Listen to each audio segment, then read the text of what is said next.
Well, we've made it to motor mounting day. So, we're going to mount the motor into the frame. And let's just go through it. It's not that tough. So, as you recall, we shimmed it. So, it sits at the height we like. Now, in order to do this, we're going to have to put the trucks in. So, the first thing I want to do is I got to get rid of these arms. They just get in the way. Let's just trim those off. And take our chopper here. We'll have to file those a little bit so they're not so sharp. But we don't have to do that right now. So let's just get rid of them.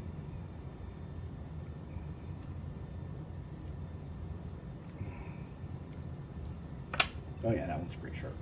Okay. All right. So here's what we're going to do. Find the light bracket right here. That's the front. Remember, red is always right. So the red wire is on the right side as the frame is pointing to the right. Just like that. And you take this, so it also has, the rear truck also, red is always right. If you remember, the red wires are soldered onto the side of the truck with that arm that comes up that we just cut off. So when you're looking at it and it's pointing to the right, facing you should be those arms and your red wires. Okay, there we go. Now, what we gotta do is we gotta put in some worm gears. Put those in. We're not prepping the worms right now like we usually do. We'll get to that when we get to final assembly. We got to cap them.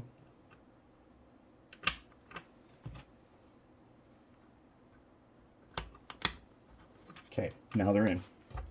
Now what we got to do is we got to get you guys a better view. Top down on this a little bit. No, wait.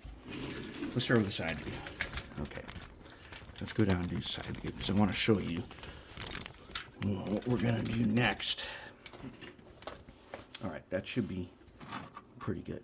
Now, if I set this motor on here, this space here is a little bit short for our drive shafts, which I've already cut, and they're right here. We'll talk about silicone in a minute. But I need just a little more flexibility there. So what I'm going to do, I want just a tiny bit of extra room there. So I'm going to take this side here. These are 10mm shafts, and we're going to take our big chopper. Where did he go? Here he is. And I'm going to cut a little bit off the end of this shaft.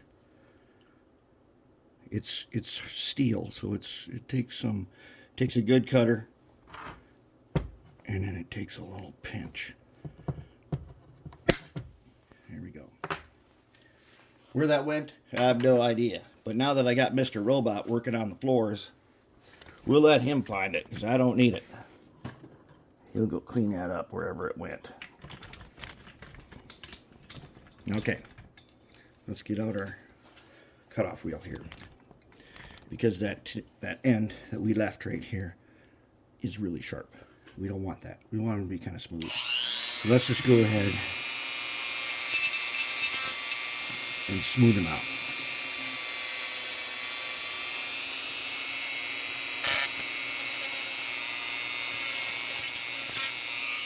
Good enough. Okay, now we're going to go ahead.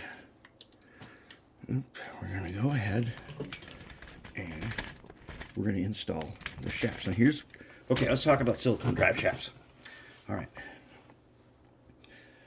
For those of you who have never seen us do this before, those of you who have been watching lots of these know this is how we do it. This silicone shaft is food grade silicone hose. Sometimes it's called beer line when you go look for it on eBay. One roll will last you a lifetime. and it's like 10 bucks. But generally, I replace all my shafts now with this and get rid of the old joints, U-joints and drive shafts. And this hose stays flexible basically forever. If it was ever to harden up, you just take it out and cut another piece off and put in a fresh piece if you want to. If it is hard and you don't have any more, just wash it. Wash it with hot water. Clean up and turn flexible again.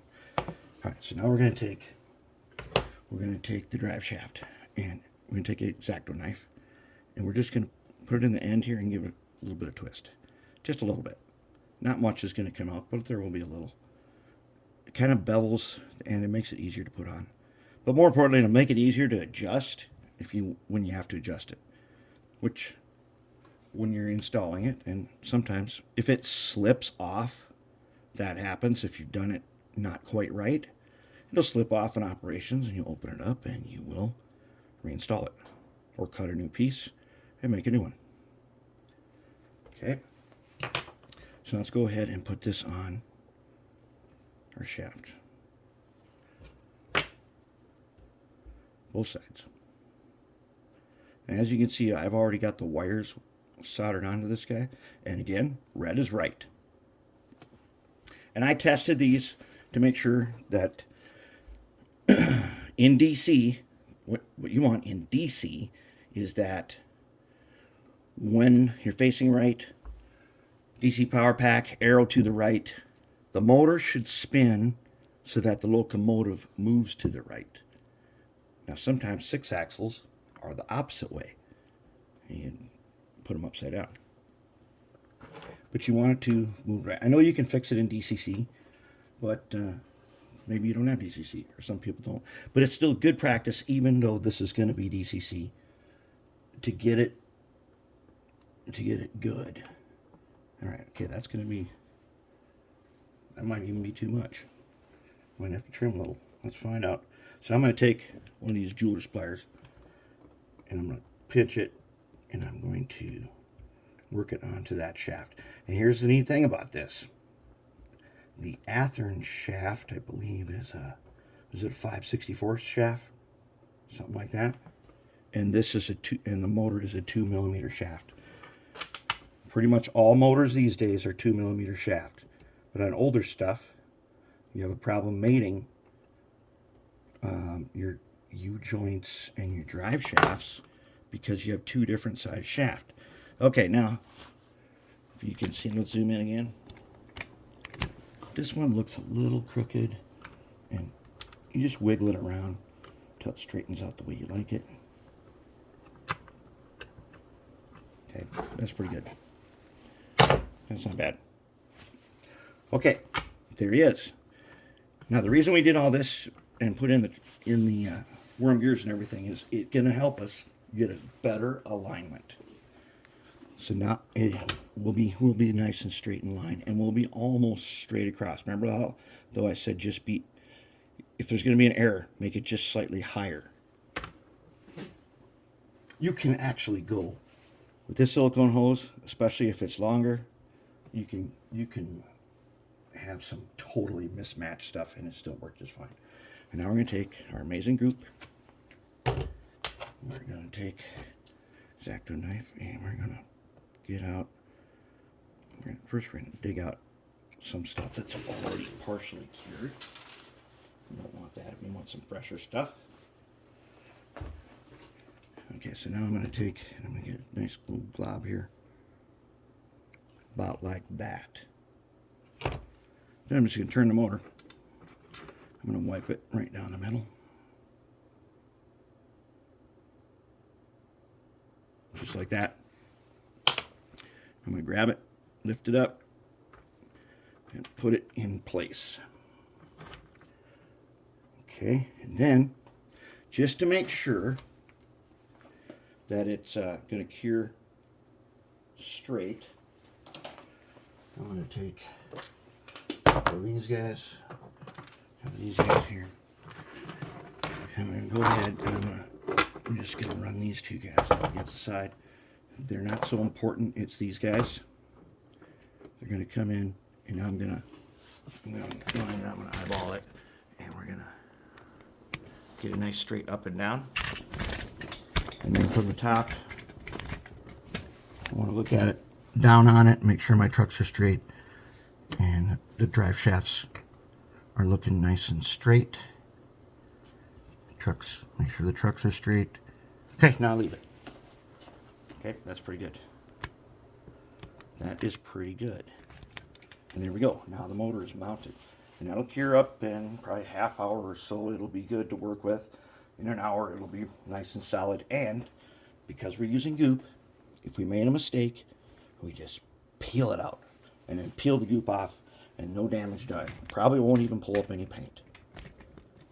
There it is. Nice job mounting motors. Nice and clean.